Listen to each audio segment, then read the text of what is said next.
everyone. Welcome inside the Red Earth Production Studios for another edition of YBMcast. We have our resident baseball mom with us today, Jennifer Mayberry. Jennifer, hello. Hello. We got you back on here. You've been traveling, running around the world, and baseball work, everything. So we're glad you got some time to breathe and sit down with us. Me too. So, hey, folks, as always, YBMcast is powered by Game 7 Baseball. If you are looking for a fall tournament to finish out your year with, Game7Baseball.com. Register your team. Dave and Dave doing a great job with fall. We're going to be talking to those guys this offseason. Probably some new stuff, seeing what's going on. Always fun to hang out with Dave and Dave and talk some baseball. Jennifer, let's get into it. We want to talk a little bit. We were discussing about topics. It's always fun. You were talking about superstitions, and it's always funny. I always said, I'm never superstitious. I'm only a little stitious. Yes. So you were talking about you and the moms are out there in baseball. So you were talking about some of the things you do, and let's talk about that. What do you got for me? So some of these maybe I've done, some of them maybe it's other moms, and I'm going to keep their names anonymous just so that we can remain friends. So let's see. What are some of the fun things? Gosh, so I've known a mom that when her kiddo has been pitching, that perhaps if there's an open field somewhere, they may or may not go over to the pitching mound and get down and pray to the baseball gods. That could have happened a time or two. Same thing could have happened maybe like if their kiddo is up to bat and we need to get some runs in, maybe they're over the plate doing a little prayer and whatnot. So that has happened. Things like we go to the same stall in the same restroom every time because we feel like it's bad luck if you're winning or doing well and you've used that specific stall. You have to every time. So even if you have to wait, there might be every stall open except that one. Then you have to go into that specific one. That could have happened. I like how she said that. That could have happened. It could have happened every weekend for the last 5 years. I don't know. Let's see. It could be that at particular ballparks, you may be on field 7 and the one that you won a championship is on field 12, and you will walk down to field 12 restrooms and use only that particular restroom because you won a championship closest to that. That could have happened. I don't know. Let's see. I'm trying to think here. Sometimes if you're sitting and they're not doing well, your team's you're like, oh gosh, you're like, I got to take a breather. So you get up and you maybe take a walk or use the restroom, go to the concessions. And if you come back and while you were gone, they got on a hitting streak or they're doing well, some of the moms may tell that same mom that you have to leave and go away because they did better when you weren't here. So you may go watch the game from Game Changer somewhere else. That could happen. Let's see.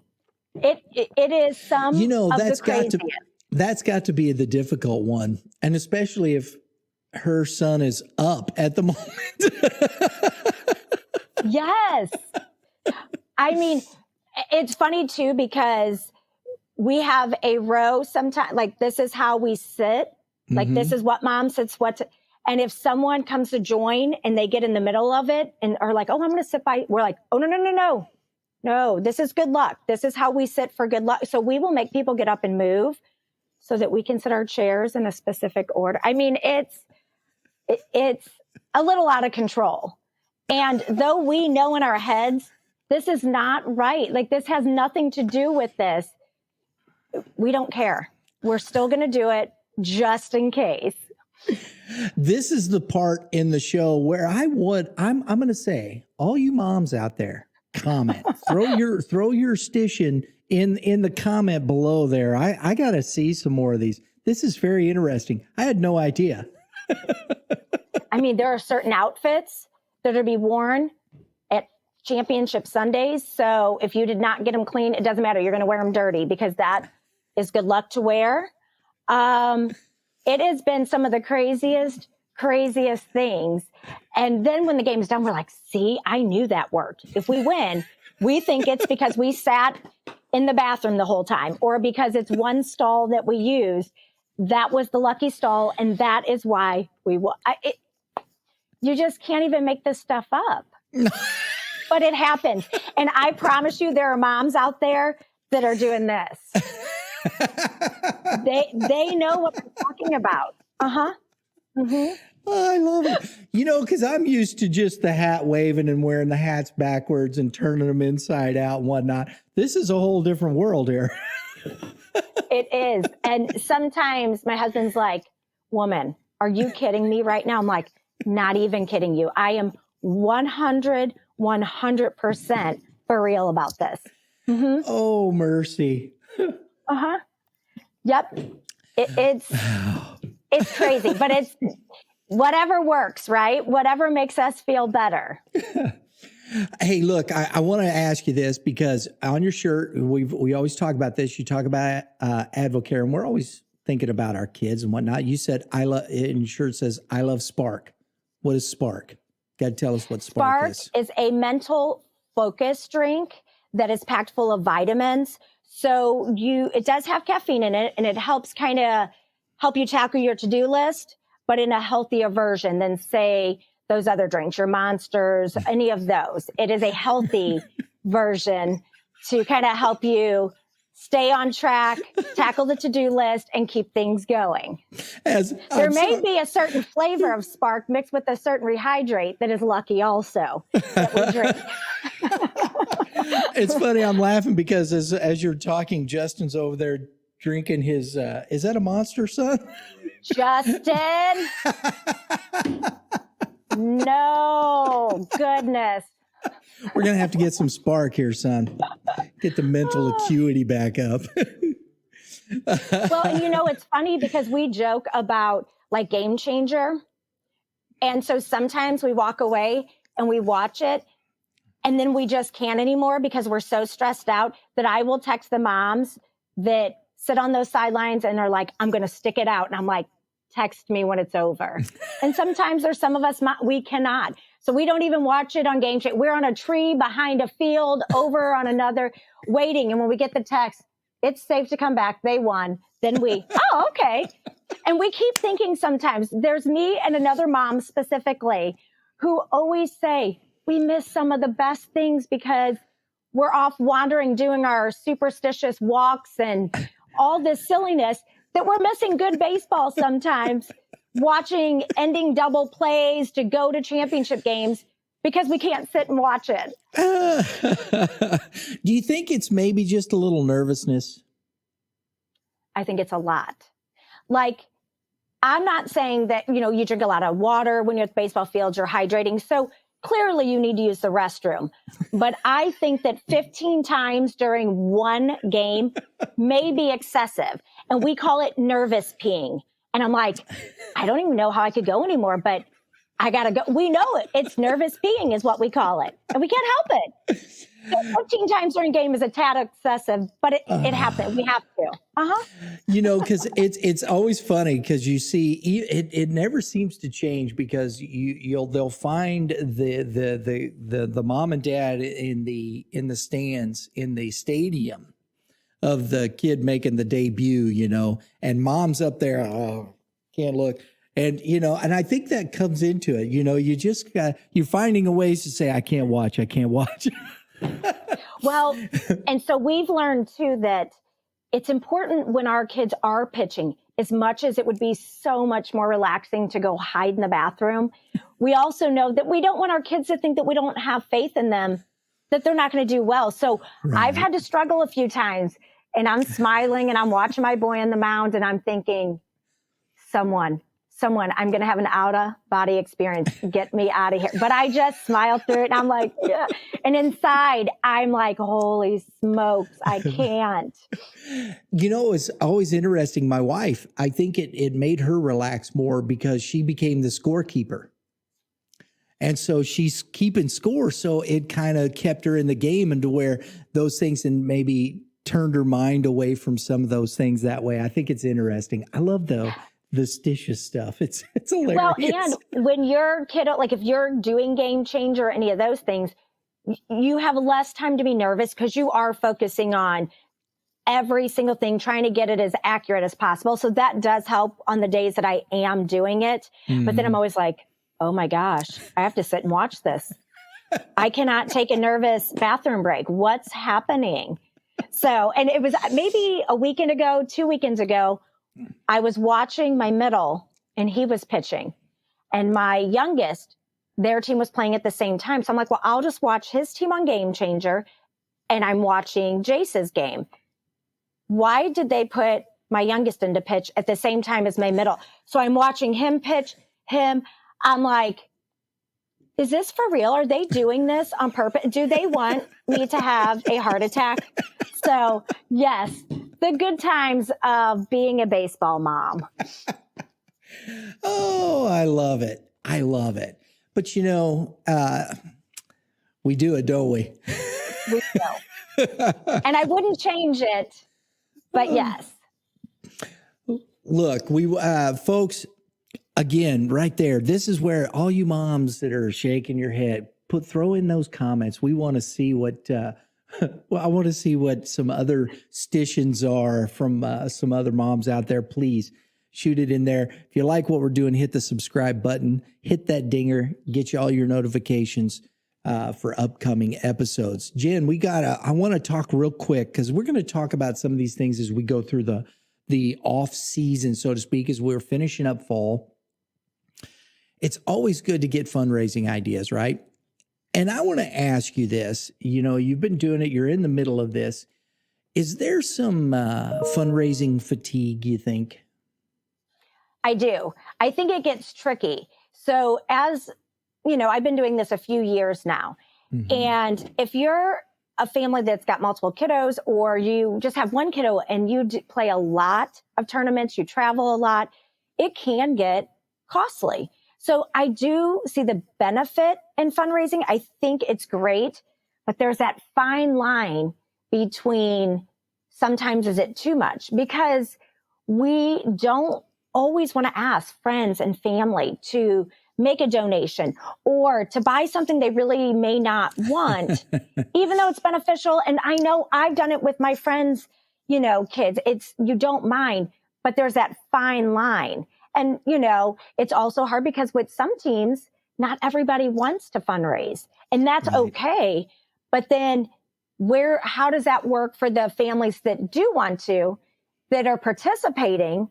And how do you split the funding evenly with the families that, for whatever reason, it's totally fine, don't choose to, but then do they benefit? Do they not? So there's a lot of things in fundraising that get tricky, from too much asking, too many fundraisers, trying to find ones that are different, that aren't overdone, and then not asking a family to participate if they don't want to. So yeah, there's a lot of things that are tricky with fundraising.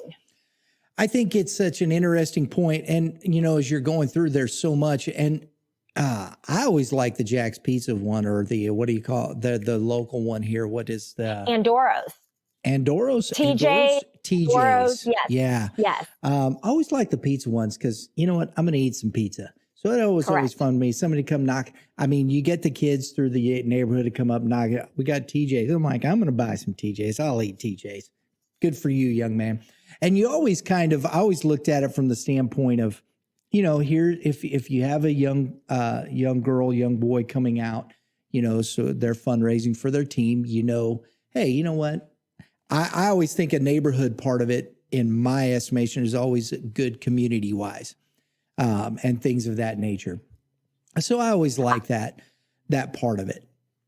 I do. Oh, sorry. Go ahead. No, go ahead. I was just going to say, and I think the boys need to be a part of that. I think that my kids, when that happens, they should be asking and they should be helping deliver, because I think they have to have a little bit of stake in it too, since it is benefiting them. I think it's important for them to ask, and the, thank yous and the delivering and all that. Absolutely. Because that's, I think really it kind of puts the accountability to the player, to the young player. Mom and dad, are here. We're going to drive you everywhere. We're going to do these things. You're working. This is baseball. Put in so I want to see how much you're willing to put in, not just at the batting cage, but there's cost involved to this. Are you invested? And I don't think I know that sounds strange, and people go, "Oh, the kid's got enough." They can invest in themselves a little bit, I think. So I always thought that was something we did with our kids. Lauren with band, same thing. It was, that time. You make the phone calls, you ask, the grandparents and all the stuff. And then through the neighborhood, there was times where, just in the same way, the fundraising, you got to knock on the door. I'll support you. I'll even help you learn, what to say and how to say it, but I think it's very important that our kids understand that as these organizations, are there for us to help us develop and things like that. Those places cost money, and traveling and going to these tournaments that are provided out there, they cost money. But I think it's great for the community. It's great for the economy. Mm-hmm. There's a lot of pluses to this. So I don't think I still think there's a place for fundraising, as long as you said, then you have the discussions of who wants to, because you inevitably have that person who goes, I don't want to do that. Right. And like you said, we've done Andoros, the TJs, because I do love supporting local small businesses. There's a part of that too. So it benefits your team. The kids get to have a stake in it, but you're also supporting a business too. So there's a lot of good to it that I do like, but I think that there is that fine line of not doing it too much. Right. And figuring out ways where everyone's comfortable with it, the ones that choose to participate, the ones that don't, and how that looks for your team.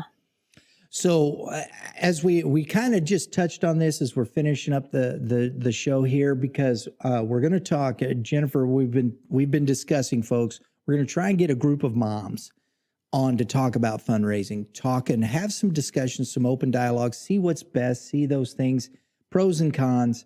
I think it'll be a great discussion. We're looking forward to that, as we move forward here, because we're in that time, right? Yes. Off season. And it's always good at fundraising time. I think of this time of year through the holidays, people are, they're in that mode, so it's always a good time to do those things. So, but it can be, overload too. Absolutely. And as a parent, I'm sure you've had friends and people coming to you, with your, you have your child and whatnot. You kind of start going, we can't do everybody. How do we pick and choose? And then somebody, how do you not offend somebody, right? Exactly. And we do, I've always tried to, if someone's kiddo selling something, to participate, to purchase, we've gone to a lot of fundraisers. I've donated a lot of AdvoCare baskets to fundraisers to help, as auction items as that. So yeah, I think it's important, and you always want to, but at some point, like you said, there's also, you have to kind of be okay that when you're at your limit, that it's okay to just be like, I got to sit this one out, or whatever that is. Exactly. So there's a lot of pros and cons to this, and we want to discuss those through the off season. We're going to come back with some great topics. Jennifer, always a pleasure. Love having you on. It's one of my favorite shows, I'm going to have to tell you. Yay, I like hearing that. I love doing it. Because it's just fun. It's a good time talking baseball, and enjoy it. And I'm going to have to do this. I got to get you on with some of the gurus around here, that talk baseball. get the mom perspective in there with some of this. We're going to be, we got to get you on there in a round table with these guys, get you on here with some of the coaches and whatnot, you know? I'd love it. Travis might not love it as much, but I will love it. Absolutely. Jennifer, thanks again. Folks, if you enjoy what we're doing, please hit that subscribe button, hit that dinger, because that's what we do around here. We hit dingers. Everybody have a great day in the Lord. Leave your comments. Moms, we're looking for those comments. All you pitchers, keep throwing strikes. You hitters, hit them where they ain't, and we'll see you next time.